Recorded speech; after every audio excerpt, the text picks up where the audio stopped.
Yes, children, in the first part of the story, we are not afraid to die if we can all be together. We came to know that when the narrator and his family had set out on the world voyage, that time they came across very harsh and unfavorable weather conditions in which even the children got hurt. But the way the children replied was really amazing and showed their matured behavior. The daughter, even after getting hurt, says that she did not want to bother the parents because she knew that the parents were working hard to save their lives. Now let us continue to the second part.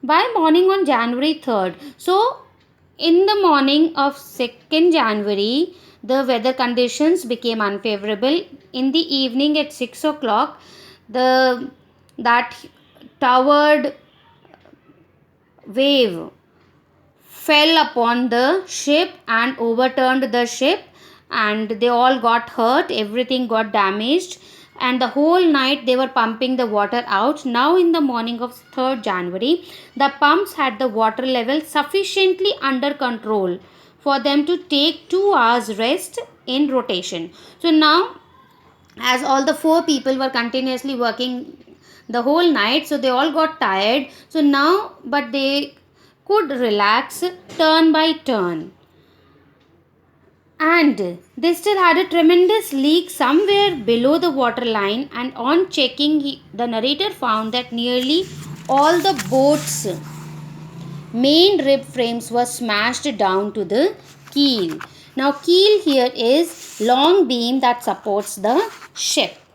Okay, so he noticed that all the wooden parts have been broken. In fact, there was nothing holding up a whole section of the starboard hull. Starboard again, the same, the right side of the ship, except a few cupboard partitions. So it was very serious condition. Their ship could break into pieces at any moment. So, and he realized that they had survived for 15 hours since the wave hit. So the whole night was passed, but Wave Walker wouldn't hold together long enough to reach Australia. Their next destination was Australia, and the narrator understood that the condition of the Wave Walker is so much worse that they won't be able to reach Australia. So they had to think of another plan. And then he checked out the maps and charts and calculated, and he realized that nearby there were 2 small islands a few hundred kilometers to the east. One was Isle Amsterdam. It was a French scientific base, and their only hope was to reach these pinpricks in the vast ocean. Now, pinpricks means very small dots. Okay, here pinpricks in the vast ocean. The ocean was so vast that in such a vast ocean, to find such a small islands was a very difficult task. Okay, then, but unless the wind and seas abated, so they could hoist sail. So the speed of the wind should become less. Then only then also their chances would be very slim. That means very less chances are there to reach to that island. The great wave had put their auxiliary engine out of action. Auxiliary is additional, extra engine was also there, so that was also out of action because of the hit of the wave. On January 4th, after 36 hours of continuous pumping, they reached the last few centimeters of water. Only little bit of water was left in the ship, but the condition of the ship was not good. Then they had only to keep pace with the water still coming in. Only extra water was all pumped out. Only what was coming continuously inside, they had to manage with that water. So they could not set sail on the main mast because of the weak structure of the ship. Okay, weakened the structure of the ship. So they knew that if they will try to set the sail, it will get broken, and so it was of no use. Then what they did, they hoisted the storm jib and headed for where the narrator thought that the two islands were. Mary found some corned beef and cracker biscuits. Means almost after 2 days, then they had little bit of relief and they could eat something. But their respite was short lived. Their relief was only for a very short period of time. At 4 o'clock in the evening, again the black clouds began building up behind them, and within the hour, the wind was back to 40 knots. Again, it's the measuring unit, that it was at high speed, and the seas were getting higher. The weather continued to deteriorate throughout the night, and by dawn on January 5th, their situation was again desperate. Means they were really hopeless that how will they be able to survive, how will they be able to reach those islands. But when the narrator went to comfort the children, he thought that children might be scared, so he should go and comfort them. And then John, his son, asked, "Daddy, are we going to die?"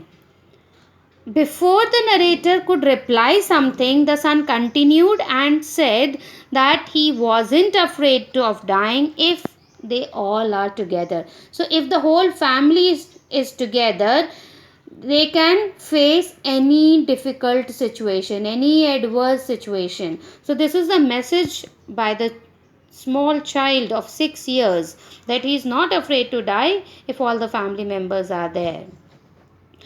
Then he could find no words with which to respond, and left the children's cabin determined to fight the sea with everything he had. So this statement of the son gave him determination. He decided that time itself that if the children are having so much courage, then he also has to fight courageously with the present situation and will have to try to save everyone. Then, to protect the weakened starboard side, that is the right side of the ship, he decided to heave to or to stop with the undamaged port hull facing the oncoming waves. Means he tried that with the unbroken parts of the ship he could safeguard the broken parts of the ship and manage for some time so that the ship can take them at least to the nearby island. But Wavewalker rode out the storm, and by the morning of January 6th, with the wind easing, he tried to get a reading on the sextant.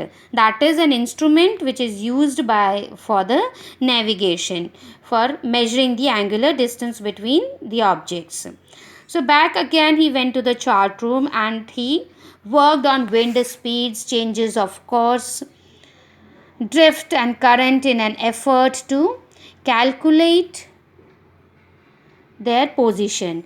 Then he started calculating that where they were at that moment and where they have to move in which direction to reach to those islands. The best he could determine was that they were somewhere in 1,50,000 kilometers of ocean, looking for a 65-kilometer wide island. Now you understood that why it was called pinpricks of in the vast ocean.